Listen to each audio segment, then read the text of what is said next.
लो मेरे प्यारे से दोस्तों, जैसा कि हमने पिछले एपिसोड में देखा था कि लुओ फैंग हॉल अलायंस की ओर निकल जाता है और जैसे ही वो होंग अलायंस की सिटी के अंदर एंटर करता है, लुओ फैंग को पता चलता है कि ये सिटी असल में 3 पार्ट्स में डिवाइड है। पहला आउट सिटी, दूसरा इनर सिटी और तीसरा होंग अलायंस हॉल। तभी लुओ फैंग के पास जैसा कि एक स्टार होता है, इसलिए वो आउट सिटी का मेंबर बन जाता है। वहीं पे लुओ फैंग की मुलाकात स्टार नाइट किंग और उसकी बहन स्टार इल्यूजन किंग से होती है, जहां पे वो दोनों ही लुओ फैंग को होंग अलायंस सिटी में घुमा रहे होते हैं। और यहाँ पे लुओ फैंग का नाम भी चेंज हो चुका था, जहाँ पे यहाँ के लोग लुओ फैंग को यांग के नाम से जान रहे होते हैं। मेरे प्यारे दोस्तों, इस एपिसोड को स्टार्ट करने से पहले मैं अपने व्यूवर्स और जिन प्यारे भाइयों ने मेरी पिछली वीडियो पे कमेंट किया है, मैं उन सबको तहे दिल से धन्यवाद कहना चाहता हूँ। साथ में मेरे नए व्यूवर्स, आप भी इसी तरीके से कमेंट कर सकते हैं। मैं आपकी कमेंट का स्क्रीनशॉट लेके अपनी नेक्स्ट वीडियो में उसे ज़रूर शो करूँगा। साथ में मेरे प्यारे दोस्तों, आप लोग अगर मेरे चैनल पे नए आए हैं तो प्लीज़ चैनल को लाइक करके सब्सक्राइब करके हमें सपोर्ट करें। आपके सपोर्ट की हमें बहुत ज़्यादा ज़रूरत है, तो प्लीज़ एक छोटा सा कमेंट ज़रूर करिएगा। अब बिना देर के इस एपिसोड को स्टार्ट करते हैं। इस एपिसोड की स्टार्टिंग में हमें स्टार नाइट किंग को दिखाया जाता है, जो कि लुओ फैंग को कॉस्मिक ट्रेजर हॉल के अंदर लेकर के आता है, जहां पे वो लुओ फैंग को बताता है कि ये कॉस्मिक ट्रेजर हॉल को बनाने वाला ह्यूमन हॉल मास्टर है। और तभी वहां पे एंट्री होती है गुआन जेन किंग की, जो कि स्टार किंग नाइट को आवाज देते हैं। और तभी स्टार किंग नाइट पलट करके गुआंग जेन किंग को देख के एकदम हैरान हो जाते हैं और वो भागते हुए उसके करीब जाने लगते हैं, जहां पे वो जबरदस्ती ही गुआन जेन किंग को हक करने की कोशिश करते हैं, मगर वो वक्त रहते ही पीछे हट जाता है। स्टार नाइट किंग से कहता है कि आखिर तुम चिपकना कब बंद करोगे, और मैं समझ नहीं पा रहा हूँ कि आखिर तुम यहाँ पे क्या कर रहे हो। कहीं ऐसा तो नहीं कि तुम क्राउड फंड ट्रेजर में हिस्सा लेने के लिए आए हो। ये सुनकर के स्टार नाइट किंग कहता है, अरे ऐसा कुछ भी नहीं है, मैं इस क्राउड फंड ट्रेजर ऑप्शन में हिस्सा लेने के लिए नहीं आया हूँ, बल्कि ये मेरा नया दोस्त है यांग, जिसे मैं सिटी का टूर करा रहा हूँ। तभी लुओ फैंग सीनियर गुआन जेन किंग को ग्रीट करता है और तभी वो लोग वहां से आगे बढ़ जाते हैं, जहां पे लुओ फैंग कहता है कि स्टार नाइट किंग, क्या आप मुझे बता सकते हैं कि ये क्राउड फंडेड ट्रेजर ऑप्शन क्या है। तभी वहाँ पे स्टार इल्यूजन किंग कहती है कि ये बहुत ही ज़्यादा पॉपुलर इवेंट है और इसके अंदर हाई वैल्यू ट्रेजर को रखा जाता है, और अगर उस ट्रेजर की कीमत 10,000 है तो हर कोई बंदा उस ट्रेजर पे उसका 110 अमाउंट पे करता है। जैसे ही होंग अलायंस का मेंबर उस अमाउंट को पे करेगा, वो इस इवेंट में हिस्सा ले सकता है और उसका रजिस्ट्रेशन हो जाएगा।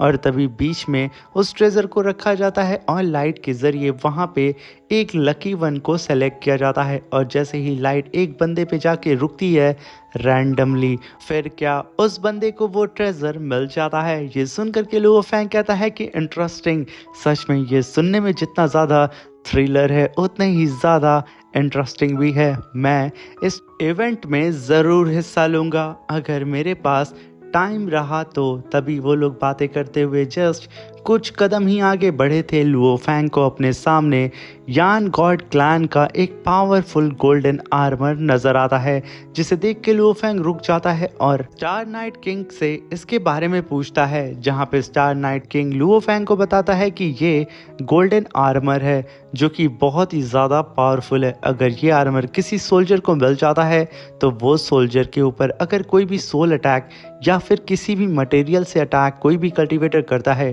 तो उस अटैक की पावर 90% तक डिक्रीज हो जाएगी। मगर इस आर्मर की एक बहुत बड़ी खामी है, ये अपना शेप चेंज नहीं कर सकता है। और मुझे याद है कि ब्लैक फिनिक्स किंग ने अपने इमॉर्टल डिवाइन बॉडी को सप्रेस करके इस आर्मर के अंदर फिक्स कर लिया था, मगर उसकी स्ट्रेंथ बहुत ही ज़्यादा कम थी, जिसकी वजह से वो बैटलफील्ड के अंदर सरवाइव नहीं कर पाया और इस गोल्डन आर्मर को सही ढंग से इस्तेमाल भी नहीं कर पाया।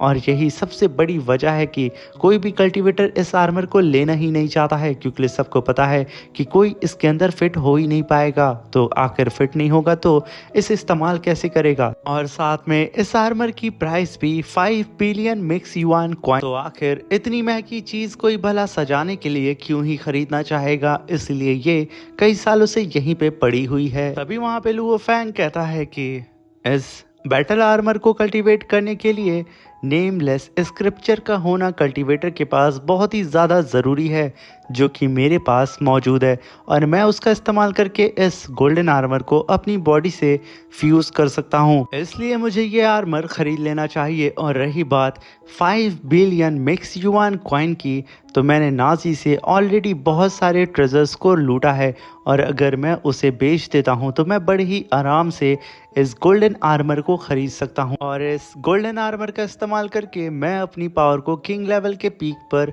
प्रमोट कर सकता हूँ। तभी लुओ फैंग कहता है कि मुझे इस आर्मर को खरीदने के लिए अपने उस डिवाइन गोल्डन क्रिस्टल को भी नहीं बेचना होगा। मेरे पास नाजी का जितना भी सामान है वो इनफ होगा इसे खरीदने में।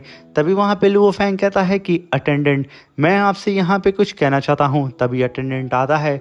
लुओ फैंग कहता है कि मैं इसे खरीदना चाहता हूँ। लुओ फैंग की बात को सुन करके लुओ फैंग के साथ ही और वो अटेंडेंट सबके ही होश उड़ जाते हैं कि क्या।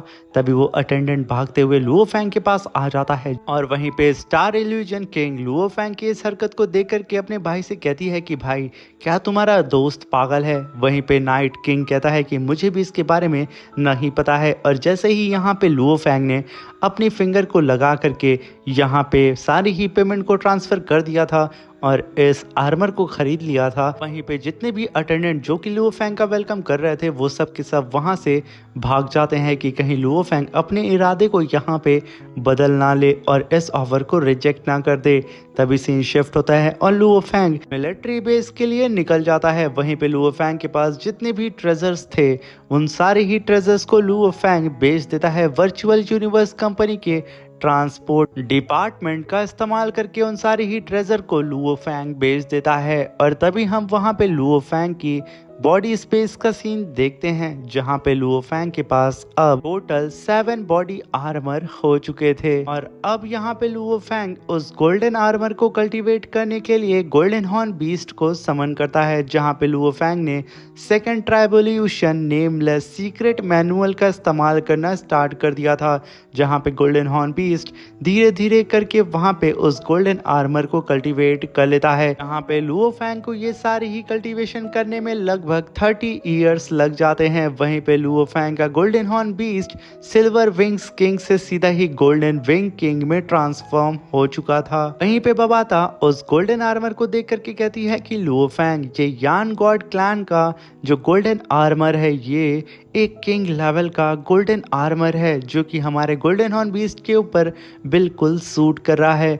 तभी वहाँ पे लुओ फैंग कहता है कि ये किंग आर्मर जैसे ही गोल्डन हॉर्न बीस्ट के ऊपर पूरी ही तरीके से फ्यूज़ हो गया है, मेरे गोल्डन हॉर्न बीस्ट की पावर 100,000 टाइम्स ज़्यादा बढ़ चुकी है वर्ल्ड लॉर्ड रेलम के कल्टीवेटर से। मैं अब यानी कि मेरा golden horn beast king level के पीक पे प्रमोट हो चुका है। और अब जब मैंने इतने पावरफुल बॉडी को कल्टीवेट कर लिया है तो मुझे किसी भी बात का अब डर नहीं है। यान सेक्रीफाइस कॉन्टिनेंट के अंदर अब मैं अकेले ही वहां पे तबाही मचाऊंगा। और तभी सीन शिफ्ट होता और हमें यान सेक्रीफाइस कॉन्टिनेंट का सीन दिखाया जाता है, जहां पे लुओ फैंग अपने नए नाम यांग के नाम का इस्तेमाल करके वहां पे तबाही अकेले ही मचा रहा होता है गोल्डन हॉर्न बीस्ट का इस्तेमाल किए बिना। वहीं पे लुओ फैंग अब ज्वाइंट फोर्स बना चुका था स्टार नाइट किंग और उसकी बहन स्टार इल्यूजन किंग के साथ, जहां पे वो लोग मिलकर के कई सारे अपने एनिमी से फाइट करते हैं और साथ में वो लोग एक साथ सेक्रीफाइस टावर को भी ढूंढ रहे होते हैं, जहां पे लुओ फैंग को पता चलता है कि उस सेक्रीफाइस टावर को ओपन करने के लिए 6 डिवाइन टोकन की ज़रूरत पड़ेगी। इसमें से एक लुओ फैंग के पास ऑलरेडी होता है, इसलिए वो दोनों ही भाई बहन अलग जाकर के उस टोकन को ढूंढने लगते हैं। तभी कई साल के बाद लुओ फैंग के सामने वो दोनों ही भाई बहन अपीयर होते हैं। तभी लुओ फैंग कहता है कि आखिर क्या हुआ। तभी वहाँ पे स्टार नाइट किंग कहता है कि यांग, हमें तुम्हारे केव के अंदर चल के बात करनी चाहिए। तभी वो लोग यांग यानी कि लुओ फैंग की केव के अंदर आते हैं, जहाँ पे स्टार नाइट किंग अपने पास से एक टोकन को बाहर निकालता है, जिसे देख करके लुओ फैंग एकदम शॉक्ड हो चुका था और वो अपना मुंह खोल करके लगातार स्टार नाइट किंग को देख रहा होता है। वहीं पे स्टार इल्यूजन किंग कहती है कि बिग ब्रदर, आखिर आपको ये डिवाइन टोकन कहाँ से मिला? तभी वहां पे स्टार नाइट किंग कहता है कि इसे मैंने जर्ग वॉरियर से छीना है, इसलिए यांग अब तुम भी अपने उस डिवाइन टोकन को बाहर निकालो और देखा जाए कि यहाँ पे आखिर क्या होता है।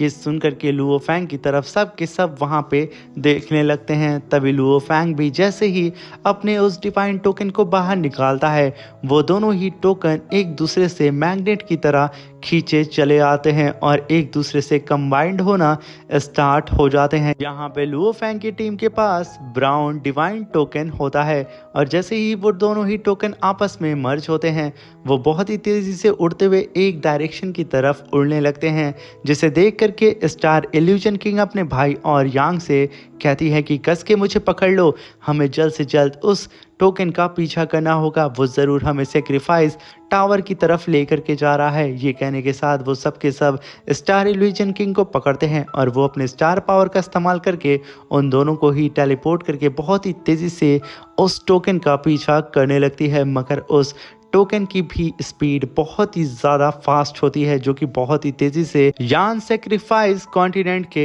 सेक्रीफाइस टावर की तरफ बढ़ रहा होता है। तभी हम देखते हैं कि लुओ फैंग की टीम के सामने वो टावर आ जाता है, जिसे देख के लुओ फैंग कहता है कि मुझे यकीन नहीं हो रहा है कि ये टावर हमेशा ही हम लोगों की आंखों के सामने मौजूद था, मगर हमारी डिवाइन पावर भी इसे डिटेक्ट नहीं कर पा रही थी। हम हमेशा इसके बगल से गुजरते थे, मगर ये हमें एक नॉर्मल सा सेक्रीफाइस टावर लगता था। मगर सडन वहीं पे एक ह्यूमन कल्टीवेटर की भी एंट्री होती है, जिससे मैकेनिकल क्लैन के हाई ग्रेड के पपेट उसका शिकार कर रहे होते हैं और वो खुद इधर उधर भाग करके खुद की जान बचा रहा होता है। और इसके पास भी एक डिवाइन टोकन मौजूद होता है, जो कि ब्लैक कलर का होता है।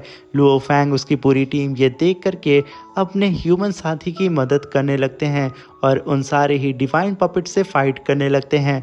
मगर तभी वहाँ पे स्टार इल्यूजन किंग के बगल से एक थंडर स्पीयर गुजरता है, जो कि सीधा ही जा करके उस कल्टीवेटर के चेस्ट में घुस जाता है। यहाँ पे ना ही लुओ फैंग, ना ही स्टार इल्यूजन किंग, ना ही कोई और कुछ भी नहीं कर पाता है। यहाँ पे उस थंडर स्पीयर ने उस ह्यूमन कल्टीवेटर के डीएनए को पूरी ही तरीके से जला के राख कर दिया था और उस ह्यूमन कल्टीवेटर की पूरी बॉडी को भी उस स्पीयर ने पूरी ही तरीके से वहां से गायब कर दिया था। वहां पे रह जाता है सिर्फ राख।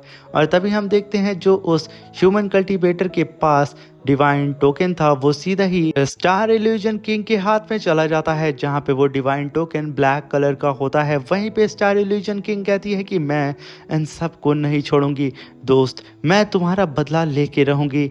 ये कहने के साथ वो टेलीपोर्ट होकर के सीधा ही अपने टीम मेंबर्स के पास आ जाती है। और तभी हम देखते हैं कि वो थंडर स्पीयर लुओ फैंग और स्टार नाइट किंग के जस्ट बगल से गुजरता है और आसमान में जा करके एक जाइंट से स्पेस पोर्टल को एक्टिवेट कर देता है, जहां पे पूरा आसमान फट चुका था और उसके अंदर से काफ़ी टेरिफाइंग ऑरा निकल रहा होता है। और तभी उसके अंदर से एक थंडर कल्टीवेटर बाहर निकल रहा होता है, जिसे देख करके स्टार इल्यूजन किंग अपनी पावर को एक्टिवेट करके उसके ऊपर अटैक करने के लिए सोचती है।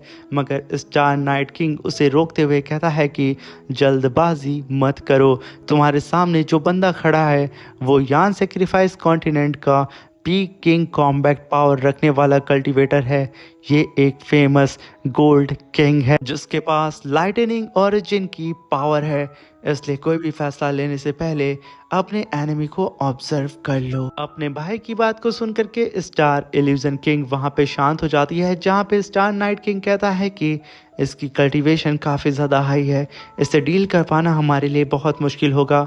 मगर तभी हम देखते हैं कि उस मैकेनिकल क्लैन के गोल्ड किंग के बगल से उसके साथी भी बाहर निकलते हैं, जिसमें से एक वी का होता है तो दूसरा कमांडर जी होता है, जो कि ऑलरेडी लुओ फैंग का दुश्मन था। लुओ फैंग वहाँ पे कमांडर जी को देख करके एकदम आंख बबूला होते हुए बोलता है कि आखिर ये कमबख्त यहाँ पे क्या कर रहा है। तभी वहाँ पे कमांडर जी नीचे खड़े हुए लुओ फैंग, जिसे वो पहचान नहीं पा रहा था, वो उन सभी से कहता है कि ह्यूमंस, मुझे ऐसा लगता है कि तुम्हारे पास भी 2 डिवाइन टोकन्स मौजूद हैं, तभी तो तुम लोग यहाँ पे आ पाए हो और अभी उस ह्यूमन का टोकन भी तुम्हें मिल गया है, इसलिए अब वो सब कुछ हमारे हवाले कर दो क्योंकि वो हमारा है।